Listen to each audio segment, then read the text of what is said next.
지금부터는 누구나 저나 여러분이나 당할 수 있는 사건 사고를 짚어보는 시간 갖겠습니다.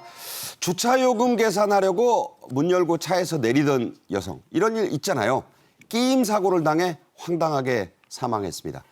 또 식당에 무더기로 예약해놓고 나타나지 않은 공무원들이 큰 빈축을 사고 있습니다. 먼저 영상으로 보겠습니다.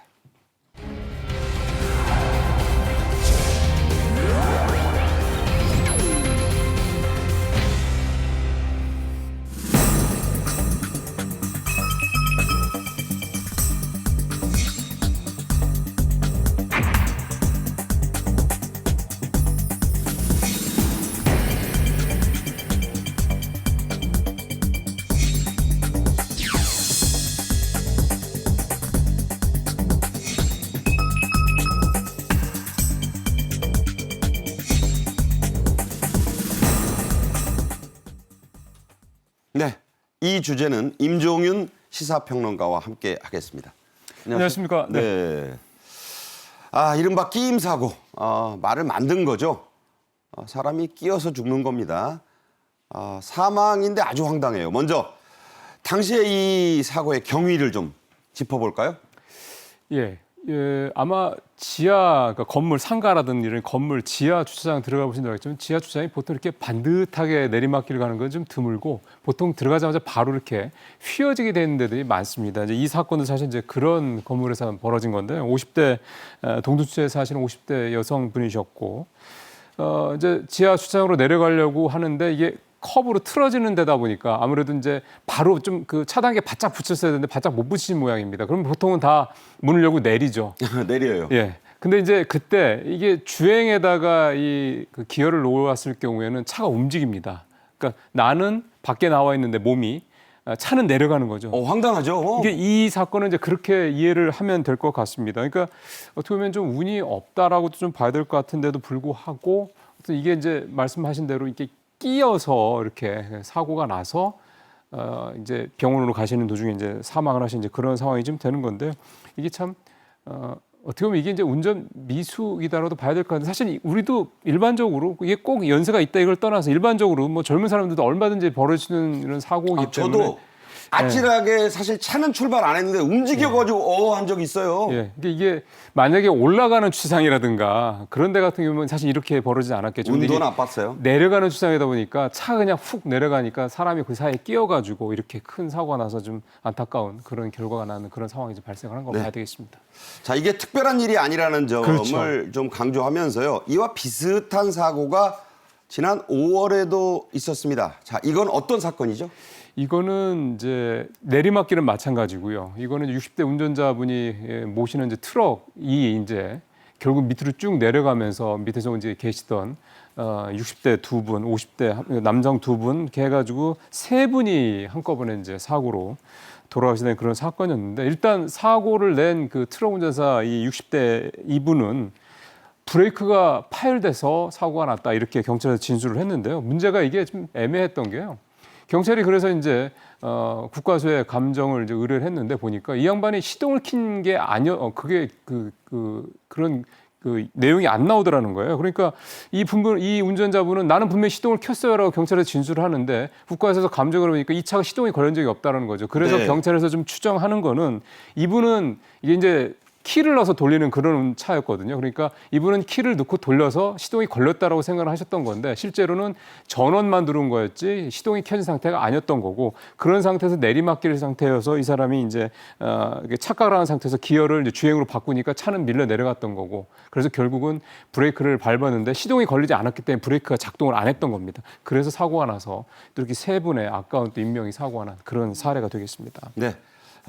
다른 사건이지만 공통점이 계속 있습니다. 또 지난 8월에 일어났던 서울 시청역 부근의 광란의 역주행 사건.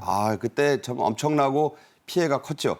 가해자는 계속 급발진을 주장했어요. 그렇죠. 하지만 경찰은 운전 미숙이란 결론을 내렸습니다.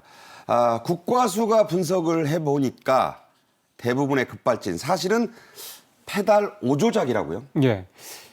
이게 사실 당하는 사람 입장에서 때는 순간적으로 벌어지는 사건이기 때문에 상황이기 때문에 사실 명확하게 명징하게 기억을 한다는 게 좀 쉽지 않은 게 사실은 현실입니다. 그러니까 국가수에서 이번에 내놓은 그 설명도 대부분의 흔한 말로 오작동 사건은 인간의 오류에서 비롯된 거다 이렇게 좀 설명을 하고 있는 건데 지금 뭐 국가수 급발주장 감정 현황도 나오긴 합니다만 대부분은 저렇게 사람들이 잘못 발동, 소위 말하는 이제 조작을 잘못했다는 조작 미숙으로 판명이 난다는 건데요. 이번 시청 사건도 앵커님 말씀하신 대로 그런 걸로 확인이 됐고 지금 일단 그 국가수의 설명을 조금 더 말씀을 드리면 2020년부터 올해까지 급발진을 주장하는 그런 사고가 370건 정도가 있어서 국가수에서 이제 감정을 해보니까 사실 거의 대부분인 316건은 이를테면 오조작이었고, 그러니까 운전을 미숙하게 잘못했다는 걸로 나타났던 거고, 쉬운 4건 정도는 워낙 차가 많이 부서져서 거의 감정이 불가능한 상태였다고 얘기를 하더라고요.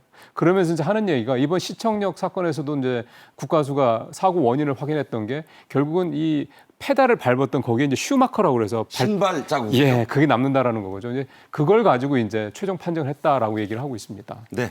그래서 국과수는 급발진이 의심되는 상황. 그러니까 내 차가 왜 이렇게 예. 되는 거야? 이런 상황이 오면은 무조건 고개를 숙여 페달을 보고 내 발이 어디에 있는가를 보시라는 얘기예요. 그다음부터 발을 일단 떼라고 그렇게 조언하고 있네요. 그러니까 그 이를테면은 이제 방법이 첫 번째 말씀하신 대로 일단은 발을 떼고 왜냐하면 내가 브레이크를 밟고 있는지 그다음에 엑셀레이터를 밟는지 모르잖아요. 그래서 발을 떼고 내가 어디에다가 어느 페달에 발을 올리는지 확인을 하라는 거고 그러고 난 다음에 내가 혹시라도 엑셀레이터를 밟고 있다라는 게 이제 확인이 되면 바로 이제 브레이크를 밟아서 끝까지 최대한 이게 브레이크가 안 먹는다라고 생각이 들더라도 무조건 온 힘을 다해서 브레이크를 밟으라고 그러니까 얘기를 하더라고요. 놀라면 뭔가를 꽉 밟거든요. 그렇죠. 그게 엑셀일 수 있다는 거예요. 그런 거죠. 그게 이제 사실은 앞서 말씀드린 이 오작동, 오조작의 대부분 이유라고 얘기를 하는 거고 국과수에서 앞서 이제 표도 잠깐 나왔습니다만 올 들어서 9월까지 102건의 이런 감정 의뢰를 받아서 조사를 해봤는데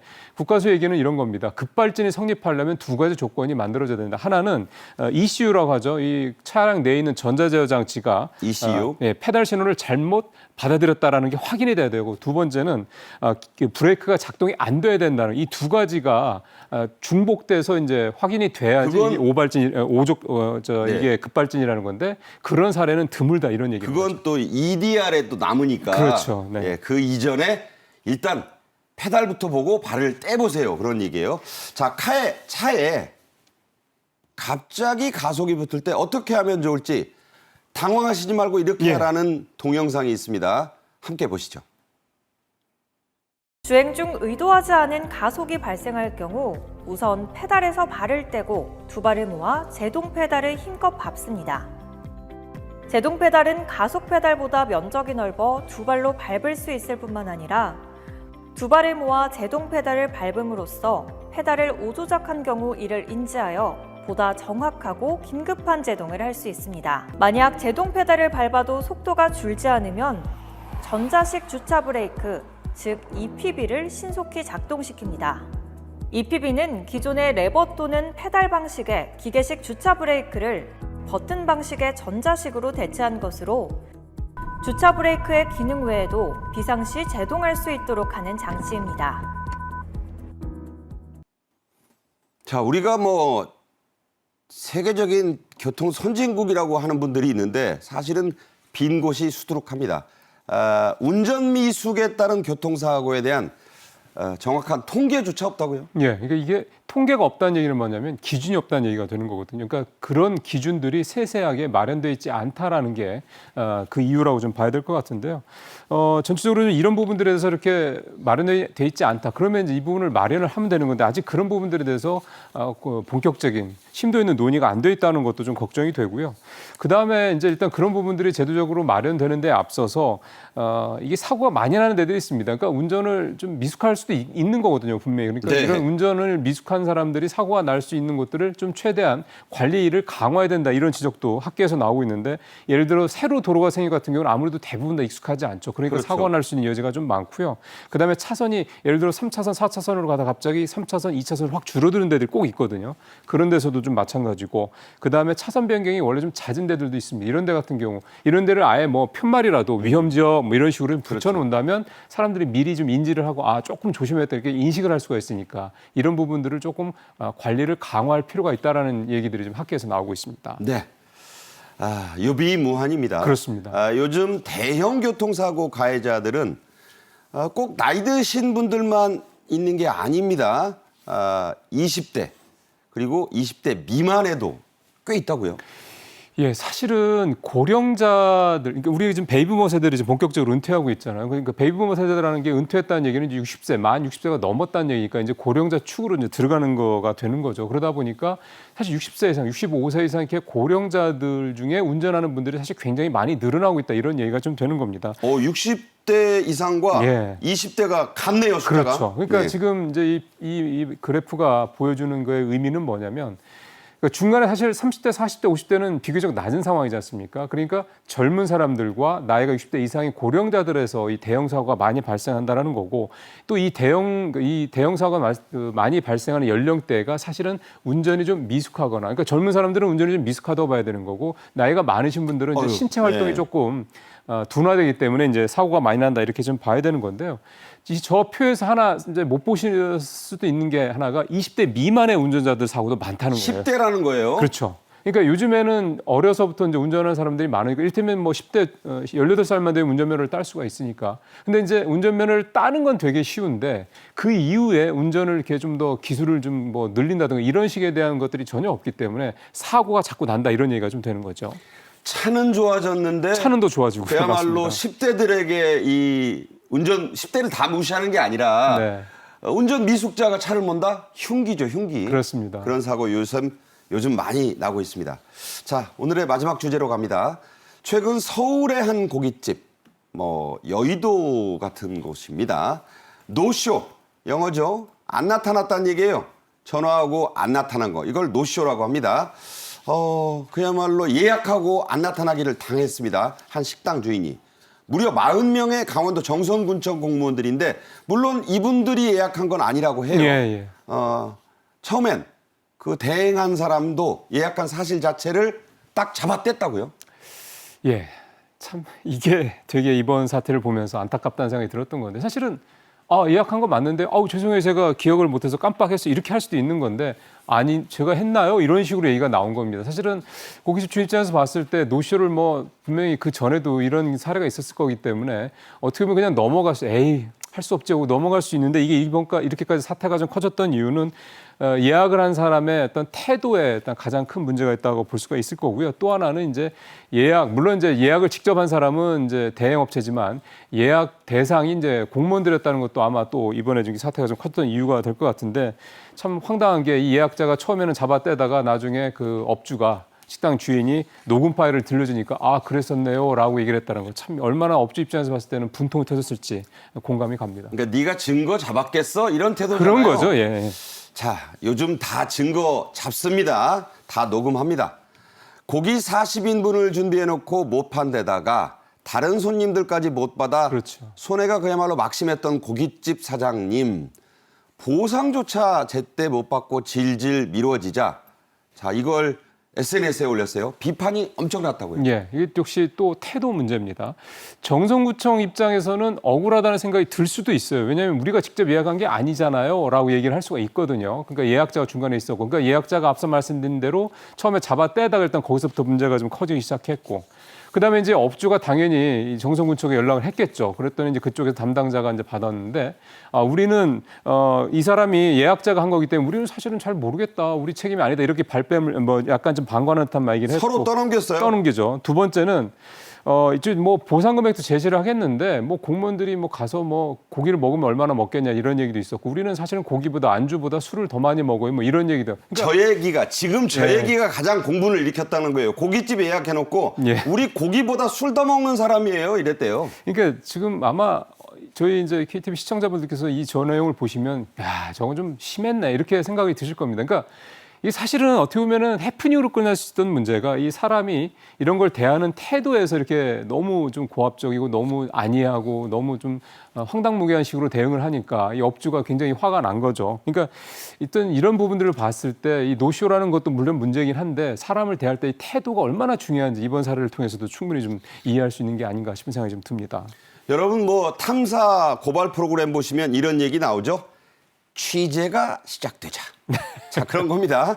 원래는 안 주려고 했는가 봐요. 그런데 취재가 시작되자 예약한 컨설팅 업체 군청 부랴부랴 이제 네. 합의를 서두릅니다. 그래서 예약자가 이제 가서 찾아가서 뭐 사장님 죄송합니다. 그때 가서 이제 사과를 하는 거죠. 뭐 어떻게든 좀 보상을 해드리겠습니다 했는데 이제 보상 금액을 제시를 했겠죠. 근데 앞서 말씀하신 대로 40인분 보통 이제 이 정도 가면 한 150, 뭐 100만 원 이상 이제 나오게 되는 건데 그 이제 업주가 얼마를 이제 얘기를 하니까 이제 너무 비싸다 이런 얘기가 나왔던 것 같고 그 다음에 정성군청 측에서도 뭐 이제 실수 인정한다 그렇게 얘기를 하면서.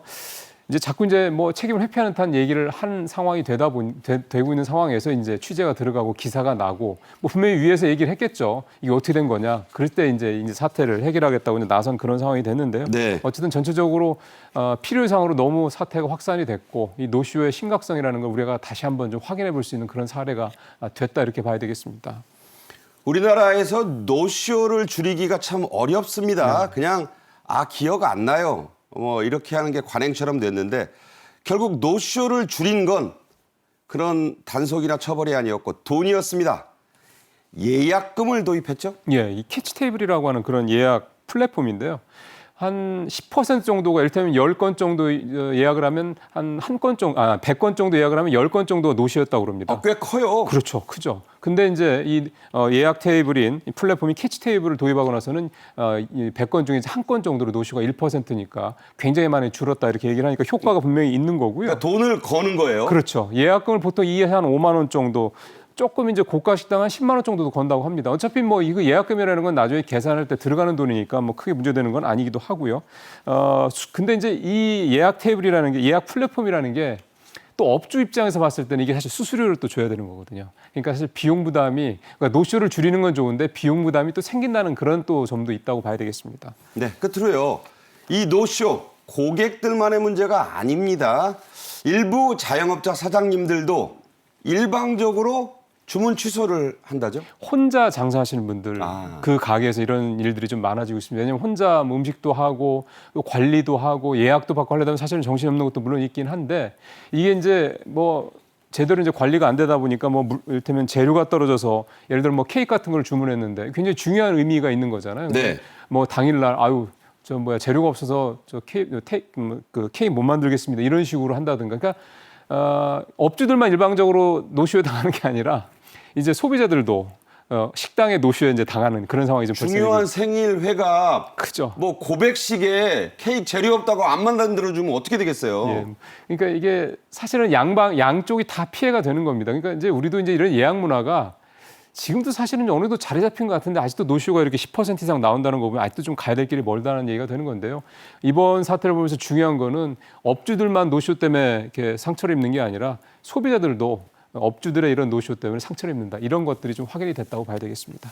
네, 서로를 배려하는 마음 그런 것들이 있다면 굳이 뭐 돈을 걸고 법규를 강화하고 이렇게 안 해도 될 텐데 여러분들도 한번 생각해 보셨으면 좋겠습니다.